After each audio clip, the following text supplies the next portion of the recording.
Eddie, ¿qué es para ti el sonido?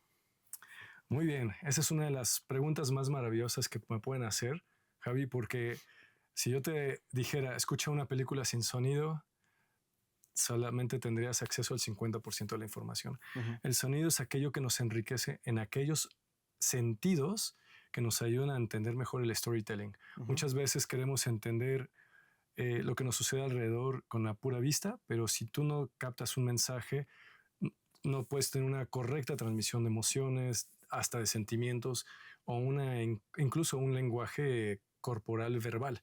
Ujú. Entonces el sonido para mí representa el 50% de la vida. Ujú. Representa eso que nos ayuda a enriquecer y a entendernos mejor. Ujú. ¿Y por qué tu emprendimiento está relacionado con el sonido? Qué excelente pregunta. Yo creo que una de las cosas que más me apasiona, como tú ahorita lo has visto aquí, es el estar en un lugar donde el sonido está controlado. Ujú. Para mí, al contrario, estar en un lugar donde el sonido no está controlado y suceden volúmenes exorbitantes para arriba, para abajo o distorsionantes, es para mí lo más de las torturas más grandes que puedo experimentar, ¿no? Ujú. Por ahí he escuchado que en algunos lugares del mundo torturan a las personas con sonidos estridentes, estruendosos, y eso es algo espantoso. Entonces, Ujú. para mí todo lo contrario, tener un control de sonido y sentir el sonido en condiciones óptimas y favorables a través de una condición armónica y bien estructurada, te podría decir que es una obra de arte. Ujú. O sea, el sonido quizá ya no lo apreciamos como una obra de arte porque en realidad vivimos con él todos los días y a medida que crecemos con esas tecnologías, francamente lo damos por hecho. Pero en realidad el arte puede ser una pieza de arte. Entonces, cuando todo está bien diseñado y estructurado y tienes una voz adecuada, tienes una pieza de música adecuada y tienes efectos de sonido que ayudan a crear una pieza sonora, creas una composición que, así como un artista al óleo puede crear algo que visualmente se ve espectacular, sonoramente o sónicamente pasa algo parecido. Ujú. Entonces, para mí el sonido significa algo muy enriquecedor y es algo que me apasiona mucho. Ujú. Creo que le damos más importancia al sonido cuando no es de máxima calidad. De hecho, esta mañana leyendo estadísticas sobre podcast, hay una que era como el 70-80% de los podcasts se dejan de escuchar si el sonido es malo, que no llegas al Absolutamente. minuto 3. La Absolutamente. Y lo imagen puede mismo, ser de mala calidad, sí. que no importa, que si el sonido es malo. Ujú. Nada puede estar más lejos de la realidad, Javi, porque también pasa en las películas, pasa en el teatro, pasa en los audiolibros. O sea, en realidad, si algo falla en el sonido, es imperdonable. A veces, si la imagen le falta un poquito de color o llega a verse borroso, yo he tenido experiencias ahí en el cine en donde justamente eh, digo, oye, pero es que el lente de la proyección está sucio o qué pasa, pero se ve borroso y la gente no dice nada. Pero en el momento en el que yo he notado que de repente no se escuchan dos bocinas. En el cine generalmente tienes tres bocinas al frente, left, center, right. Y cuando de repente todo suena por el lado derecho, dices, ¿qué onda? Y la gente dice, no se escucha bien. O sea, los errores en cuanto a sonido no son perdonables. Ujú. Realmente alguien podría decir, esta película estuvo extraordinaria, pero no van a decir generalmente, wow, el sonido estuvo extraordinario. Sí llega a pasar, por supuesto, pero no siempre sucede. Sin embargo, cuando el sonido es malo, es lo primero que van a criticar y retachar. Entonces, sí es una posición, el sonido es una posición que evidencia mucho cuando está fallando Ujú. y que pocos se enaltecen cuando es realmente bueno. Entonces, nuestro mejor trabajo, eso se ha dicho mucho en el cine, nuestro mejor trabajo sucede cuando nadie nota que tu sonido Ujú. existe o cuando tu trabajo está bien hecho, nadie lo nota. Y esa es la mejor compensación, Ujú. it's the best reward, por decirlo así. Ujú. A nivel sonido, ¿qué es más importante en cine? ¿El doblaje, los efectos de sonido, la música? Buena pregunta. Para eso vamos a platicar brevemente de la construcción del sonido de una película, pero Ujú. cuando hablamos de doblaje ya es un proceso post película, es decir, eso es más Vale, como para internacionalizarlo, pero vale. toda la construcción es previa, basándose en lo que llamamos el sonido de producción, el sonido directo, y eso tiene que ver con la microfonía de los actores, has visto pues, seguramente estos micrófonos que están en un boom, en una perga extendida, que parece que tienen un osito de peluche al final. Ujú. Ese es el mejor micrófono que puede existir dentro de una producción, ¿Por pero es qué? muy difícil de manipular. Es un sonido que te permite tener unidireccionalidad, es decir, es como si tuvieras un telescopio, como si tú estuvieras mirando Sí, al objeto y eso es lo que tú estás escuchando. vale. Y rechaza, dependiendo del tipo de micrófono, un altísimo porcentaje de su alrededor, es decir, un 80, un 85, 90% en algunos casos de todo lo que sucede. Entonces, te permite tener un sonido muy controlado, pero a veces es tan definido que si el operador de micrófono no es muy bueno, tantito se sale de eje y se nota. Entonces, el ser un operador de este tipo de micrófonos, que es un operador de boom, es una posición muy importante. Y sin embargo, también tenemos micrófonos como este, que es un lavalier, generalmente van escondidos, pero el riesgo de que estos se dañen, golpeen, tengan roces con la ropa, etcétera, son también mayores, pero también son inalámbricos. Entonces, que claro, hoy los booms también los manejamos de manera inalámbrica, pero hay riesgos a veces de que si no lo operan bien, sobre todo en películas de bajo presupuesto o indies, si no tienes el equipo adecuado, el riesgo de que haya un antenazo, se pierda la señal, etcétera, si no hay un scouting previo, pues el sonido puede perderse. Entonces, toda esa parte es muy importante, pero aún teniendo eso muy cuidado y muy en cuenta, cuando tú llegas a una parte de postproducción, generalmente ese sonido dices, no me sirve, a menos de que la intención actoral sea extraordinaria, efectos específicos o intenciones de la actuación ameriten obtener una copia, bueno, guardar ese sonido y utilizarlo, pero generalmente, Javi, los volvemos a traer al estudio, a un estudio como este, y volvemos a replicar la película y hacemos que los actores se aprendan de nuevo sus líneas, que para este caso ya se las saben, Ujú. y generalmente replican con la misma intención, pero ahora en condiciones controladas. ¿Y qué crees? Ocupamos nuevamente el micrófono que vimos, ese largo,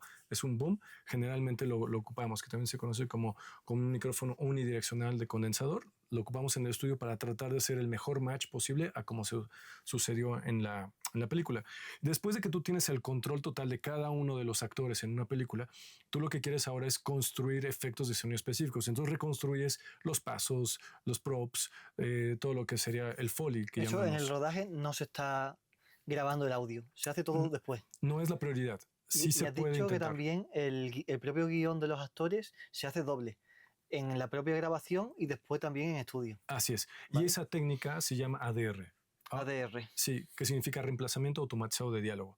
Automatic Dialogue Replacement. Y esa parte es muy importante para poder controlar el sonido. Cuando tú vienes a una sala de mezcla Ujú. para decir, vamos a hacer que esta película suene muy bien, lo que tú quieres es tener todo completamente aislado. Que si quieres tener estos pies aislados, lo puedas tener, los pájaros, una motocicleta, un avión, todo controlado para que a la hora de decisión de la mezcla tú sepas en qué nivel quieres tener cada cosa, porque lo que tú quieres es eh, engañar a la mente humana, finalmente. Eso es de lo que trata el cine. ¿Con qué finalidad? De tu storytelling. Todo el sonido de una película es storytelling. Es como cuento mejor mi historia y la película sin que haya interrupciones, sin que haya distracciones y que ayude y promueve a que todo esto se escuche bien. Ujú. Porque cuando tú tienes elementos mezclados, combinados en una escena donde hay 50 personas en una discoteca o en un restaurante, en un nightclub, lo que sea, puedes tener un nivel demasiado alto y luego el actor principal dialogando con su secundario, con su antagonista, probablemente no lo escuches. Entonces ahí hacemos una estrategia de que nadie habla en el set, solamente los dos protagonistas y todos los demás hacen que hablan. Entonces tenemos que volver a grabar en un foro como el que tenemos aquí atrás, que tiene un espacio de 700 metros cúbicos, traemos 20, 30 actores y recreamos esa escena, pero ahora sin los protagonistas, de tal manera que ahora podemos controlar unos u otros.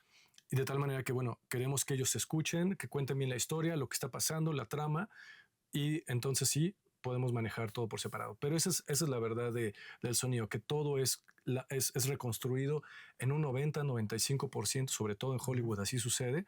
Y lo mismo pasa con la música, cómo podemos grabar cada instrumento por separado y después crear una mezcla muy bien balanceada y luego toda esa mezcla, cómo la balanceamos contra los efectos humanos que se llaman los Foleys, también pueden ser los movimientos de ropa, que son como los props también, que tenemos movimientos que hacen las manos, que tocan, que si tocan una puerta, que si tocan unas llaves, Ujú. todo eso se graba aquí en el estudio. Aquí atrás nosotros tenemos 4 pisos que se levantan y podemos tener justamente cubiertas, objetos, diferentes tipos de piso para poder construir todo eso. Y con el paso del tiempo, digo, ya estamos en el 2024, ya existen muchísimas librerías de personas que han grabado y grabado y grabado esos objetos que, bueno, tú ya las puedes adquirir y utilizarlas en el estudio, utilizarlas Ujú. en una producción.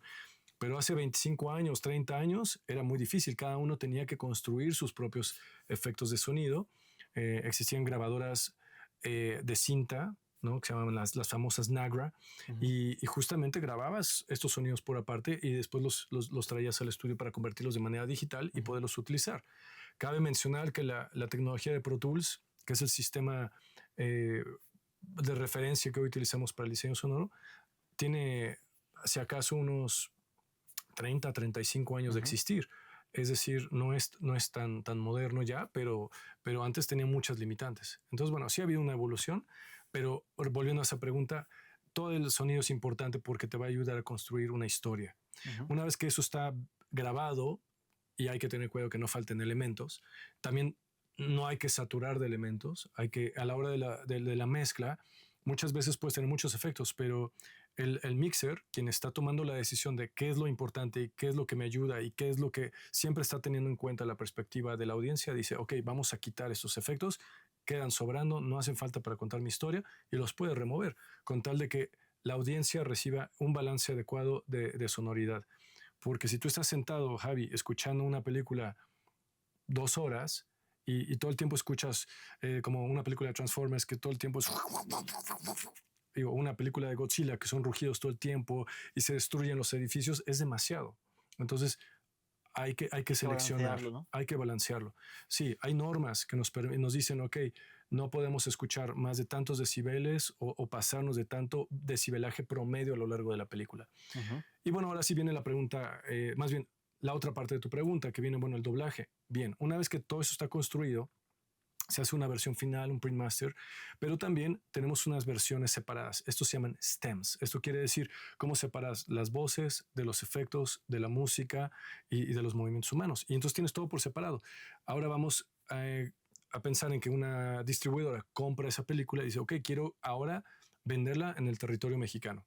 Y bueno, entonces ahora quitan las voces en inglés, pero todo lo demás existe. Es por eso que todo se tiene que reconstruir, pensando en vender más, en llegar a otros mercados, a otras audiencias. Entonces ahora hacemos el doblaje y ahí es donde una empresa o otro estudio de doblaje viene y empieza a imitar todas las voces que se están en el idioma original, tratando de macharlo lo más posible, ¿no? Hoy en día ya es más fácil. Por ejemplo, uno de los servicios que nosotros buscamos ofrecer a las productoras es que si hacemos una película en español, el diseño sonoro, etcétera, podemos de manera simultánea empezar a grabar el inglés y mezclarlo aquí para que cuando lleguemos a la mesa de mezcla, al mismo tiempo que mezclamos esa película en español, pues también podamos mezclar la versión en inglés y al mismo tiempo ya entregarla a la productora, que la distribuidora se lo va a dar y la distribuidora va a estar feliz. Y dice, claro, me interesa que esté en inglés. Entonces encontramos siempre maneras óptimas de avanzar procesos pensando también en el cliente final. ¿Por qué empezaste a emprender?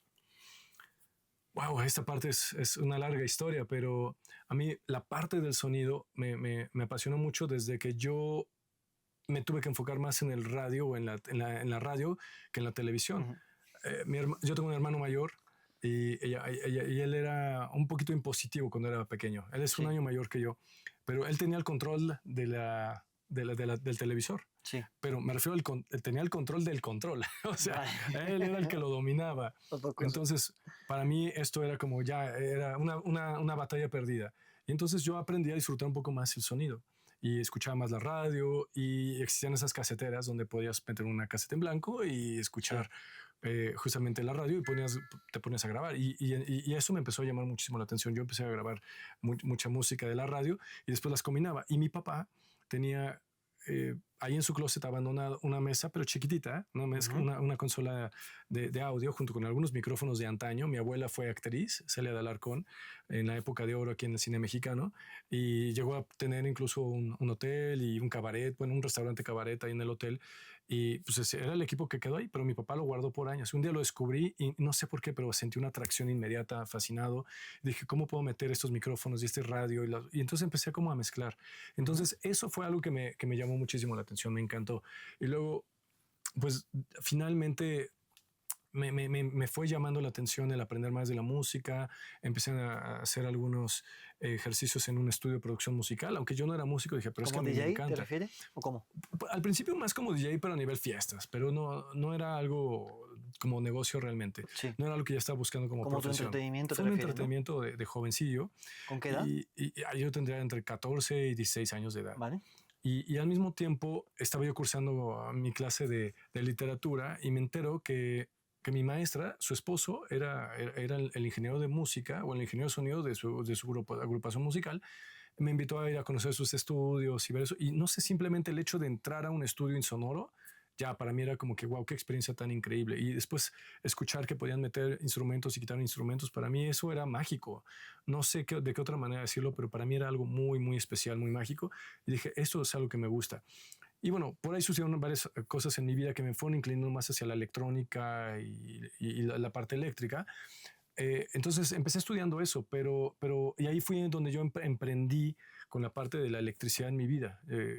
Y mucho estaba relacionado a este sonido porque tenía que ver con las bocinas y los cables y conectarlos. Recuerdo una situación muy particular que habían muchas bocinas en casa. Era como los radios del abuelo, del tío, de mi papá. Y dije, los voy a conectar todos en esta sala. Era una sala muy grande. Y dije, voy a controlar en qué parte de la sala quiero que se escuche la música. Y bueno, para no hacer el cuento muy largo, Javi, troné los equipos de radio porque... Te lo llevaste por delante. Sí, los destruí totalmente. Logré que sonaran un par de veces, pero hubo un momento en el que me emocioné tanto que dije, voy a combinarle electricidad a estos switches para que se vean los foquitos cuando se prenden y así seleccionar qué bocinas queremos que se prendan. Y bueno, le metí electricidad a la entrada de las bocinas y los quemé totalmente. Pero ese tipo de cosas fueron las que me fueron acercando de la música hacia la electricidad. Y puse un negocio, en su momento lo llamé Servieléctrico, un negocio de electricidad. Y eso me llevó a la... Pero hablábamos antes de la entrevista que lo hiciste con 16 años o así, ¿no? Es correcto, sí, Ya eso lo empezaste empezaba a a los 16. aprender. Sí, eso fue algo que me gustó mucho porque siempre me apasionó la clase de física. Creo que fue mi materia favorita, más que química, matemáticas, todo eso. Yo soy muy bueno en matemáticas, incluso como en cuestiones administrativas y financieras, pero la física siempre me ha apasionado. Incluso este estudio, yo diseñé completamente la iluminación de este estudio y tengo total control de una manera económica y rústica, pero tengo total control sobre cada etapa. Si queremos que los clientes tengan o no luz, que tengamos luz perimetral, que tengamos luz en la transversal, que tengamos luz solamente con los ingenieros al frente, etcétera. Y ahora lo que nos facilita mucho, pues obviamente son dispositivos como Alexa y todo ello. Pero en ese entonces no existían otro tipo de dispositivos que cuando se cerraba, por ejemplo, una puerta, se podía cerrar o abrir un circuito. Yo hacía uso de ese tipo de cosas o de los famosos temporizadores. Entonces yo diseñaba circuitos completos, algo así como esto, pero a nivel casas, en donde yo podía conectar en múltiples instancias las series navideñas. Por ejemplo, ahora que estamos cerca de la etapa de Navidad, hacía que toda la casa por el exterior y por el interior se pudiera prender por etapas a través de un temporizador. Era como una experiencia y un servicio de atención al cliente que yo quería dar, pero sí, tenía 16 años escasamente. Y dejé de hacerlo precisamente por irme a estudiar a la universidad. Me fui a estudiar a Canadá. ¿Qué estudiaste y por qué? Sí, bueno, justamente con este trasfondo yo dije, lo más común es que yo estudie ingeniería eléctrica. Yo la verdad no sabía, ¿no? A mis 18 años de edad yo estudié en un colegio británico aquí en la Ciudad de México que se llama Green Gate School, y la verdad no sabía, estaba un poco perdido. Además, en esa etapa de mi vida, mi padre andaba con muchos problemas de salud, entonces yo vivía una etapa un poquito socialmente distante, estaba un poquito más como que en mi mundo, trabajando en mis cosas, pero no tenía mucha vida social. Entonces, en ese entonces, yo decidí irme a estudiar a la Universidad de Ottawa un primer semestre para probar ingeniería eléctrica. Y tras no sentirme cómodo con esa materia y mi papá no mejorando en temas de salud, regreso a la Ciudad de México y busqué tomar algo afín, donde estuve estudiando en el TEC de Monterrey otros 2 años y medio, donde pensando que la electrónica de comunicaciones sería el camino, y después de que me topo con la clase que cambió mi vida, que fue la audiofilia, una clase... La audiofilia. Sí, una clase de audiofilia que impartió mi profesor de sistemas digitales.